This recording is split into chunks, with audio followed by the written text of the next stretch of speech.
जय हिंद दोस्तों। मैं आपका भाई सिद्धार्थ सक्सेना एक बार पुनः आप सभी का अपने चैनल पर हार्दिक स्वागत करता हूं। तो सबसे पहले तो जो मेरे साथी अभी यूपी पुलिस कांस्टेबल में सेलेक्ट हुए हैं, फाइनल रिजल्ट में जिनका नाम है, उन सभी के लिए बहुत बहुत शुभकामनाएं। आगे भी उनका भविष्य उज्जवल हो, ऐसी मैं ईश्वर से कामना करता हूं। और जो मेरे भाई बहन किसी वजह से या कुछ नंबर से कट ऑफ से बाहर हो गए हैं, तो उनको घबराने की बिल्कुल ज़रूरत नहीं है। अभी आगे एक नई वैकेंसी और आने वाली है, एसआई की वैकेंसी आने वाली है, एएसआई की वैकेंसी भी आएगी। तो वो लोग चिंता ना करें, आज कुछ चूक हुई है तो आगे चल के उनका भी कहीं ना कहीं सिलेक्शन हो जाएगा। तो दोस्तों, आज जो मैं ये वीडियो लेकर आया हूँ, ये बहुत ही इंपॉर्टेंट टॉपिक है कि हमारा मेडिकल कैसे होता है। अभी आप में से बहुत सारे बच्चे ऐसे होंगे, मेरे प्यारे साथी ऐसे होंगे, जिनको मेडिकल के लिए बहुत चिंता हो रही होगी। किसी की आई साइड वीक होगी, किसी को नॉक नहीं हो सकता है, या किसी का कभी फ्रैक्चर हुआ हो। तो बहुत सारे सवाल मन में रहते हैं, उसके रिगार्डिंग मेरे पास फ़ोन भी आ रहे थे। तो ये वीडियो जो है स्पेशली हमारा मेडिकल पे रहने वाला है कि हमारा यूपीएसआई का मेडिकल कैसे होता है। तो चलिए दोस्तों, शुरू करते हैं। तो दोस्तों, सबसे पहले आपका जब मेडिकल होता है तो मेडिकल के लिए आपके पास एक एडमिट कार्ड आता है, जो आपको आपके थाने से मिलता है। थाने में भी जो आपकी जो संबंधित चौकी लगती है, उसके पास वो आ जाएगा, वो आपको कॉल करके बता देंगे कि आपका मेडिकल है, और एक आपको वो एक प्रवेश पत्र जैसा वो आपको दे देंगे। और अगर आपको वो नहीं भी मिलता है तो जब आप पुलिस लाइन जाएंगे या जहाँ भी आपका मेडिकल होगा, वहाँ उस लिस्ट में आपका नाम होगा, आपका नंबर लिखा होगा, एक फ़ाइल नंबर होगा, तो उसके हिसाब से आप वहाँ व्यवस्था कर सकते हैं। तो दोस्तों, सबसे पहले आपके मेडिकल में जो होता है कि पहला जो राउंड होता है, देखिए हमारा मेडिकल बरेली में हुआ था। तो बरेली में तो ऐसा था कि एक हॉल में ही सारे डॉक्टर्स का पैनल बैठा था, जिसमें सबसे पहले आपके ऑर्थोपेडिक्स डॉक्टर, सेकंड नंबर पे आपके आइस, और थर्ड नंबर और फोर्थ पे आपके ईएनटी डॉक्टर, और एक जनरल फिजिशियन वहाँ पर होते हैं।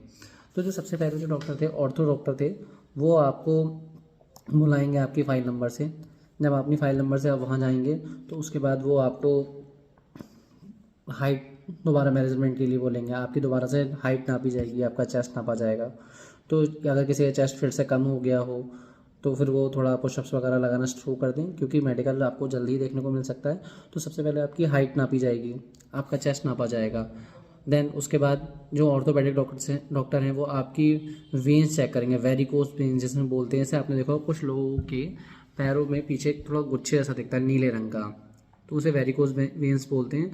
तो वो जैसे ज़्यादा जिम करने से, या फिर कुछ लोगों को बाय बर्थ भी होता है, तो उसको वो चेक करते हैं। उसके बाद वो आपको उकरू बैठा के देखते हैं। कुछ डॉक्टर क्या होते हैं कि नौकनी चेक करने के लिए, नौकनी चेक तो करते हैं पर वो उकरू बैठा के भी चेक करते हैं। जैसे कुछ लोग उकरू नहीं बैठ पाते हैं, ठीक है, तो अगर कोई नहीं बैठ पाता तो अपनी प्रैक्टिस कर लीजिए, या कोई अगर दिक्कत हो तो एक्सरसाइज वगैरह से उसे ठीक कर लीजिए। तो डॉक्टर आपको उकरू बैठा के देखते हैं। देन उसके बाद वो आपके हाथ मिलवा के देखेंगे दोनों, आपके हाथ सीधे हैं नहीं हैं, आपकी उंगलियां पूरी हैं या नहीं हैं। तो जैसे आपका हाथ है वो ऐसे स्ट्रेट करा के देखेंगे, ठीक है। उसके बाद आपके पैर चेक होंगे वहाँ पे।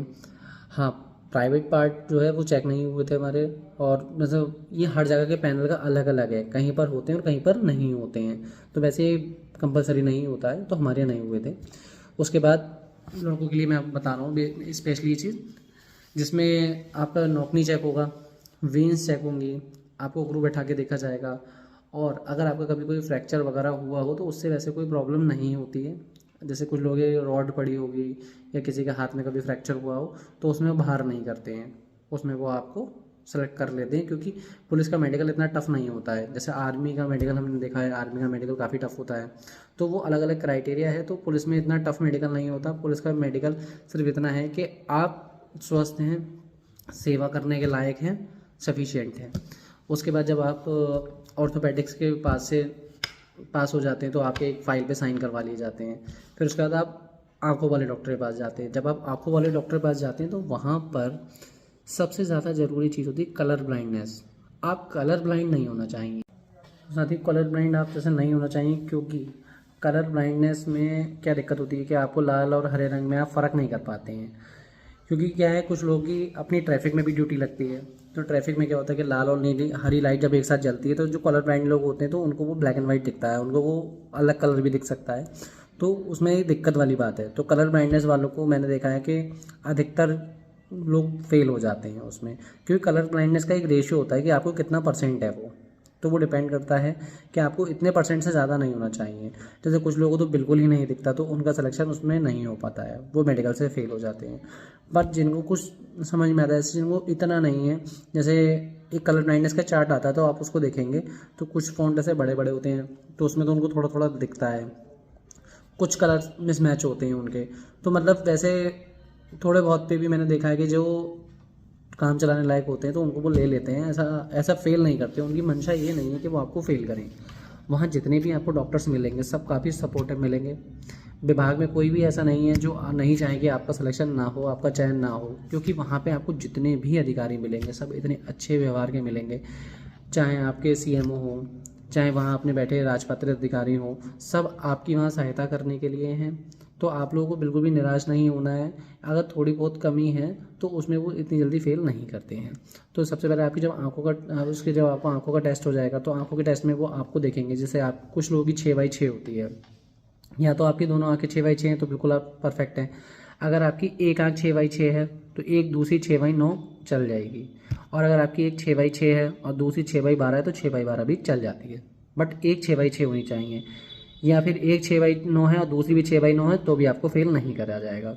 6/9 6/9 6/6 6/9 6/6 6/12 ये आपका मानक रेशियो ये चल जाता है। और जैसे कुछ बच्चे क्या करते हैं, मेडिकल से पहले वो सिनेरियन चार्ट को रटने की कोशिश करते हैं। वो सोचते हैं कि हम ये चार्ट रट लेंगे और वहाँ जाकर जो है रटा रटाए बता देंगे, पर ऐसा नहीं है। चार्ट आपसे एक निश्चित दूरी पर लगा होता है, तो उसमें डॉक्टर कभी कभी आपसे पूछ लेता है ये कट कहाँ पर है, बताओ ये कहाँ कटा हुआ है, किधर इसका कट है। तो छोटी वाली लाइन होती है उसमें वो कट पूछते हैं, क्योंकि आपको लगता है कि अगर आप उसे याद करके चले जाएंगे तो एग्ज़ाम एकदम बिल्कुल फेयर होता है। तो उसमें क्या है कि डॉक्टर अपने हिसाब से देखते हैं। जैसे कुछ बच्चा कोई जल्दी बता देता है तो वो समझ जाते हैं ये रट कर आया है, तो वो वहाँ पर अपना दूसरा मेथड लगाते हैं कि नहीं आप मुझे कटिंग वाले गोले बताइए, ये कौन सा कहाँ पे कटा है। उसके बाद एक ब्लैक कलर की बुक होती है, उसमें कलर ब्लाइंडनेस के कुछ नंबर लिखे होते हैं, वो आपसे पढ़वाए जाते हैं। देन उसके बाद आपकी पास की नज़र चेक की जाती है, तो जो छोटा छोटा छोटा छोटा फॉन्ट होता है वो आपके हाथ में थमा दिया जाता है, एक निश्चित दूरी पे आप उसे पढ़कर बताएंगे। तो ये आपके 3 तरह से आंखों का टेस्ट होता है वहाँ पे। उसका जब आप वहाँ क्लियर कर लेते हैं आपसे फाइल पे साइन करा लिया जाता है। फिर उसके बाद आप ईएनटी डॉक्टर के पास चले जाते हैं। ईएनटी डॉक्टर आपसे नॉर्मल आपका नाम वगैरह सब पूछते हैं, आपसे नॉर्मल बातचीत करते हैं, आपका वोकल चेक करते हैं, आप कैसे बोल पा रहे हैं, आपको सुनाई आ रहा है या नहीं आ रहा है। दैन उसके बाद आपके कान में एक मशीन डालकर देखते हैं आपके कान का पर्दा ठीक है नहीं है, डैमेज तो नहीं है। उसके बाद अगर आपके कान के पर्दे का ऑपरेशन हुआ है तो उन लोगों को बाहर नहीं करते। ऐसे ही अगर आपने लसीक करा रखा है आंखों का तो उन्हें भी बाहर नहीं किया जाता। बस आपको वहाँ प्रॉपर विज़न होना चाहिए, आपकी प्रॉपर हियरिंग होना चाहिए। अगर आपके कान का जैसे कुछ लोगों का नया पर्दा पड़ा होगा तो उसमें उसको बाहर नहीं करते हैं। बशर्ते आपका पर्दा ठीक होना चाहिए, आपको प्रॉपर सुनाई आना चाहिए। आप उस टेस्ट में पास हो जाते हैं तो फिर आप पास ही माने जाएंगे। देन उसके बाद आपसे साइन करवा लिए जाते हैं और फिर आपकी फ़ाइल रोक ली जाती है। उसके बाद सबसे एंड में जैसे कुछ लोगों को होता है जैसे फिर फ्लैट फुट, क्योंकि कुछ लोगों को फ्लैट फुट में भी बाहर किया जाता है। तो फ्लैट फुट अगर किसी का है तो घबराने की इतनी ज़रूरत नहीं है। एक मार्केट में एक एड़ी आती है, आप उसे अपने शूज़ के अंदर लगा के अभी से उसको चलना शुरू कीजिए तो वो काफ़ी हद तक ठीक हो जाता है। मेरे कुछ दोस्तों को फ्लैट फुट की दिक्कत थी जो पहले भी मेडिकल में आउट हुए थे, बट उन्होंने फिर जो एड़ी थी उसको यूज़ किया, प्रॉपर उसको यूज़ करना स्टार्ट किया। एक सिलिकॉन की एड़ी आती है, आप मार्केट में देखेंगे, जब आप उसको लगाएंगे पैर में तो उसके अंदर एक गैप बनने लगता है। थोड़ा टाइम ज़रूर लेता है, अगर आप अभी से उसकी प्रैक्टिस करेंगे, पैर की एक्सरसाइज करेंगे और उसे इस तरीके से अपने पैर को रखेंगे तो फ्लैट फुट भी काफ़ी हद तक क्योरेबल है, ठीक हो जाता है। वो एकदम 100% तो ठीक नहीं होता, पर हाँ इतना हो जाता है कि वो आपको एग्ज़ाम पास करवा सकता है। देन अगर किसी को नॉक नहीं है तो नॉक नहीं के लिए भी एक क्वेश्चन लाइक स्ट्रक्चर आता है जो आप नीज़ के बीच में बांधते हैं, सोते समय आपको उसको यूज़ करना होता है। तो उससे क्या होता है, नॉक नी की भी समस्या मैंने बहुत लोगों की देखी है, काफ़ी हद तक ठीक हुई है। कुछ लड़के मैंने देखा आर्मी में, जो मैं देखता था अपने साथ वाले जो आर्मी के लिए प्रैक्टिस कर रहे थे, किसी को नॉक नहीं थी, हल्की फुल्की नॉक नहीं होती तो वो ठीक हो जाती है उससे। क्योंकि वो क्या होता है कि हड्डियाँ जो होती हैं कभी कभी हम उस तरीके से बचपन में क्या होता है कि जैसे टेढ़ा मेढ़ा कुछ लोग चलते हैं या किसी भी वजह से वो हो जाए तो वो ठीक हो जाता है। तो उसके बीच में एक क्वेश्चन आते हैं, आप पैरों के अंदर लगाकर आप उसको भी ठीक कर सकते हैं। बाकी मेडिकल में इतना घबराने की कोई बात नहीं है। अगर आप सोचते हैं तो आप 100% पास होंगे। ज्वाइनिंग लेटर लेकर आप ट्रेनिंग पर भी आएंगे। और मेडिकल इतना हार्ड नहीं होता है, बहुत अच्छे से मेडिकल होता है। और जितने भी लोग वहाँ आपको मिलेंगे सब काफ़ी अच्छे लोग मिलेंगे। वहाँ आपको किसी तरीके की कोई भी तकलीफ़ नहीं होने वाली है। तो साथियों बस आपके आने वाले मेडिकल के लिए अभी से आपको बहुत बहुत शुभकामनाएं। यदि आपका कोई सवाल हो तो आप मुझे कमेंट बॉक्स में पूछ सकते हैं, और अगला वीडियो में जो लेकर आऊँगा वो मैं लेकर आऊँगा कि ट्रेनिंग पर क्या होता है, कैसे क्या क्या लेकर जाना चाहिए। दूसरा, कुछ साथी जिनकी मैथ्स कमज़ोर है या जो अभी अब तैयारी अभी भी कर रहे हैं, तो उनके लिए मैंने अभी ऐसे कुछ बुक्स परचेज़ की हैं। तो अभी मैं उनको देख रहा हूँ कि इसमें कौन कौन से टॉपिक अच्छे कर सकते हैं। जैसे ये ST यादव है, अभी मैंने इसका नया एडिशन ख़रीदा है आप लोगों के लिए। और कुछ जैसे बुक्स मैंने अभी लिए हैं, जैसे कुछ लोग जैसे डीप स्टडी करना चाहते हैं, जैसे अभी NCERT हो गई आपकी ये 11th क्लास की, जो मैंने ये भूगोल मैंने लिया है, ठीक है। तो मैं इसमें से कुछ इंपॉर्टेंट टॉपिक्स अलग कर रहा हूँ बच्चों के लिए कि कौन से टॉपिक हमारे एग्ज़ाम्स के लिए ज़रूरी है। तो बस वो आप अच्छे से पढ़ लीजिए, जहाँ से क्वेश्चन आता ही आता है। पूरी बुक पढ़ने की ज़रूरत नहीं है, 2-4 टॉपिक करेंगे सफिशिएंट है, उससे आपका बेसिक क्लियर हो जाएगा और फिर आप एग्ज़ाम निकाल देंगे। तो चलिए दोस्तों, इसी के साथ मिलते हैं मेरे अगले वीडियो में। तब तक के लिए जय हिंद।